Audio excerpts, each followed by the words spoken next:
Hey, what's up guys, Gentlemen's here once again. I know it's been a long time, but I'm here to wish you a Merry Christmas and a prosperous New Year. It is my wish that the New Year will bring you more creativity, more production work, more clients, meaning more money. Christmas was a blast. That's all I can say. This is purely because you see these new boxes right in front of me. This was a gift from my wife. Now, fortunate for me, just before then actually, I have been eyeing the GFX 100, the second, and having owned it before and used it before, knowing what it can actually do. I have been eyeing the new one, supposedly is faster, but then I heard about the Hasselblad X2D. It is slower, probably as slow as the previous GFX 100S, and but we know about Hasselblad. When you mention Hasselblad, every photographer, every creator has heard of Hasselblad. And so for the price tag between the Hasselblad and the GFX 100 a second, it got me wondering whether I should be holding back a little, getting a chance to actually test both of them and compare them and see whether I will like the Hasselblad over the GFX 100 the second or not. And even having said that, I have been using the Sony A7R5 61 megapixels for majority of my stills work, and then also loving it, using it for video work. But I wanted to level up my game, step up to the next realm, and with plans and intentions of setting up a photography studio, professional photography studio. I have been, for that reason, thinking about either getting the GFX 100 a second or the Hasselblad or even the GFX 100S because prices has dropped. A lot of times, and I'm pretty sure a lot of us content creators, we do that whilst you're in bed, you're on your phone and researching and listening to reviews and watching reviews and stuff like that. That's what I've been doing, not knowing that my wife has been watching what I have been doing in the middle of the night. And so she purchased 7.5 grand of equipment. Well, a camera, should I say, and then a lens to go with it. So all in all, about £8,000. But she somehow picked the Hasselblad. I don't know why. Maybe she done some research behind the scenes as well and realized that's a better camera in regards to image quality and everything else. So she picked Hasselblad, and that was my gift for Christmas, nicely parceled. And I just wanted to share that thought with you. Having said that, I want to appreciate my wife for actually coming through when I least expected it, because we know content creators, our gear costs fortunes, and there's constantly something new out, and constantly you want to have the latest, constantly you want to have a little bit more dynamic range, a little bit more pixels, you know, a little more ergonomics. We always look out for the perfect fit camera, which there isn't any. But I'm fortunate enough to have a wife who actually pays attention to what I do. And so, yeah, she picked the Hasselblad X2D, X2D, the latest and greatest camera. So I just wanted to do a brief unboxing, a second-hand unboxing, because I have unboxed it already. Couldn't wait to do the video, and I thought I'll do a second unboxing with you so that you see what is happening here. Now, this is the box that it comes in, and as you can see, it is very, very sleek, all matte black, and it has this shine imprinted design of the body of the camera. So setting that aside, immediately you are greeted with the X2D. This is beautiful. It is a dense camera. That's the right word for it. It's dense. According to research, it's one big massive piece of aluminium block that has been carved out and inserted all the chips and everything else. So it's not two pieces or three pieces like the normal cameras, you know, a bit of plastic here, a bit of plastic there, but this is all solid block of metal that has been carved out and put all of the pieces in there to make what it is. So let's just get onto it. That is the case that it sits in. I really like this case because you think outside the box. You can actually use the same case and put it into Pelican case, glue it in, and you have the shape of your camera where you can actually put your camera in securely to travel. So that's my intentions with this as well. Inside there, you have the H logo, and when you pull it open, you have a bit more pieces of stuff. So what we have here is the pamphlet, the leaflet, instruction manual. You have in here the strap, which I never use, but actually let me open this. This strap is very nice actually, with the texture and the color. No, it's very nice. It's got a grayish kind of braided look, and it's got a Hasselblad logo on there. But I never use a strap. The best that I can do is a wrist strap, but yeah, I barely use that either. So this will remain in its box. That's the strap. And then here we've got a bit of accessories, the charger and the charging cable.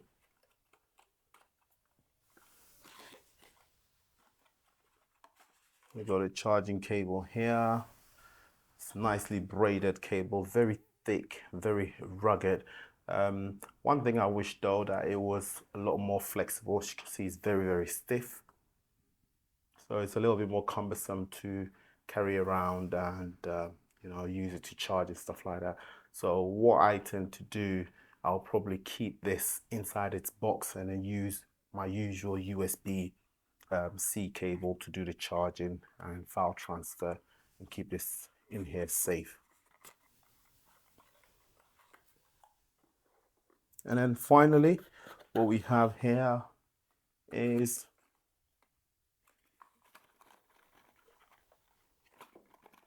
the charging brick.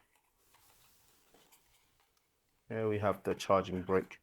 Literally looks like a Samsung charger, but it's especially made for the Hasselblad X2D. This is 11 volt output, maximum 9 volts to charge. So it's very similar to what we use to charge our phones.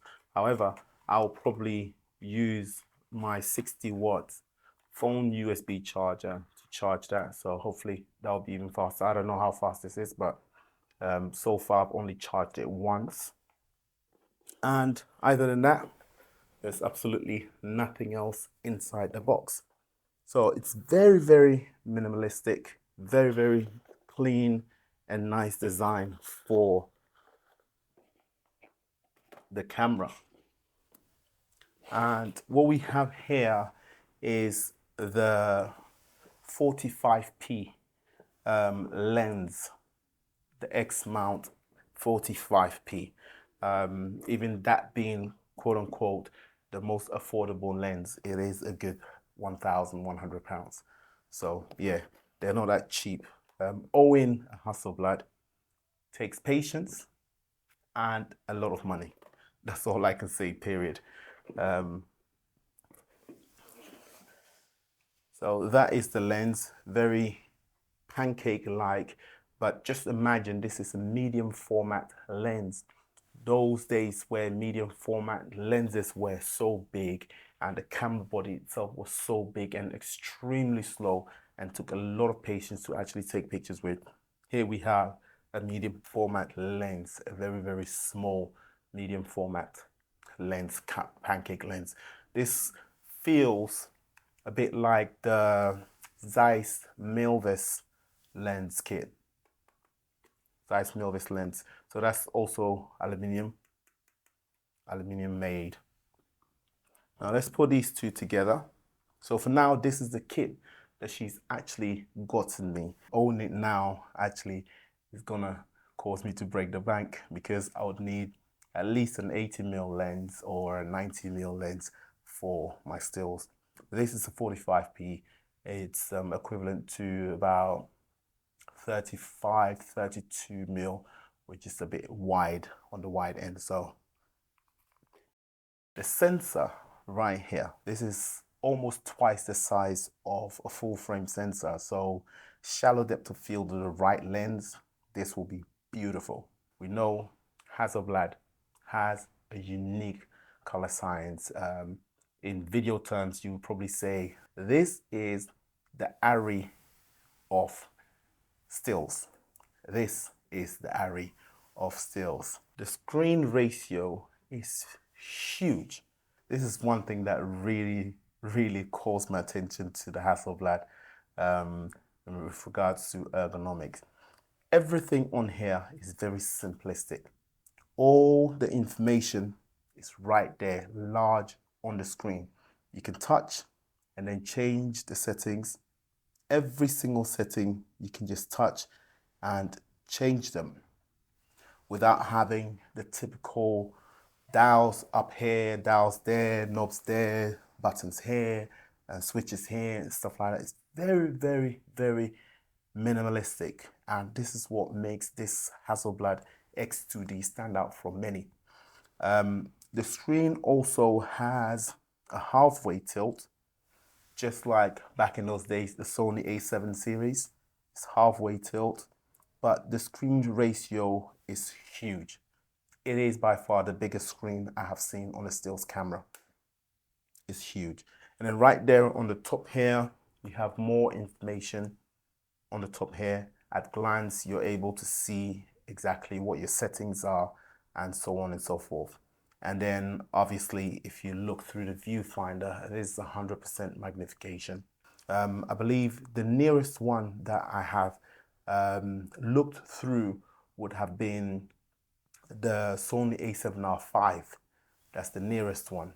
But this is far more better than the Sony A7R5, if not the best in the industry right now. At the front here, it has the branding Hasselblad, so everyone gets to see that yes, you are the man, you're rocking a Hasselblad camera.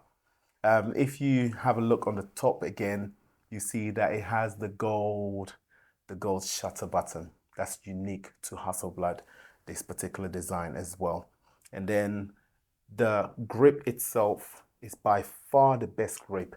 And believe it or not, a lot of people were saying it, a lot of reviews that I watched, everyone was talking about it, but actually holding it in the hands, I realized that it is by far the best grip I have held on the camera.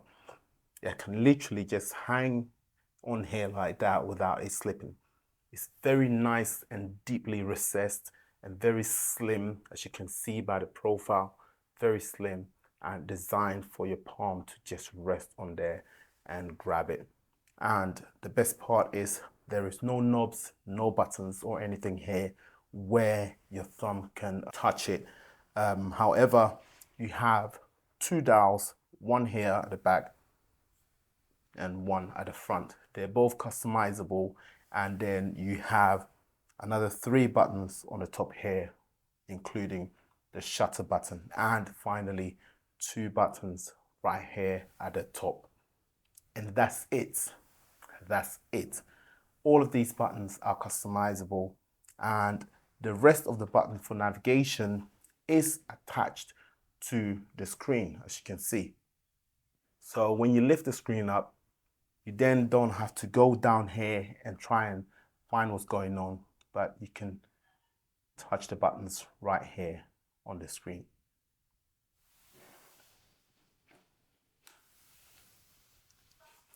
And last but not the least, there is another button here for your focus, and obviously that's customizable. And then you have your lens release button right here. That's one thing that I find a bit odd. Wish that these two were swapped around, that your lens release button would have been on your right instead of the left.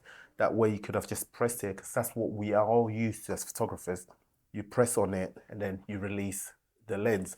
But now you have to awkwardly hold the camera this way, press on that and then release it. But it would have been nice if it was here. So that's the only thing that is different. Power button right here on the top, and even the rings that the strap goes on. It's not the dangling stuff from Sony, and it's not loops, but it's actually like mushroom kind of design, and literally the strap hooks onto it, and that's it, ready to go. So this is now my go-to camera for when it comes to stills. However, it is slow. It is slow. So if I'm taking your picture, take your time. Don't rush me. I'll take my time and take the picture, but the final result, you will love it. That's it for me, guys. Stay tuned and I'll catch you on the next one. Peace.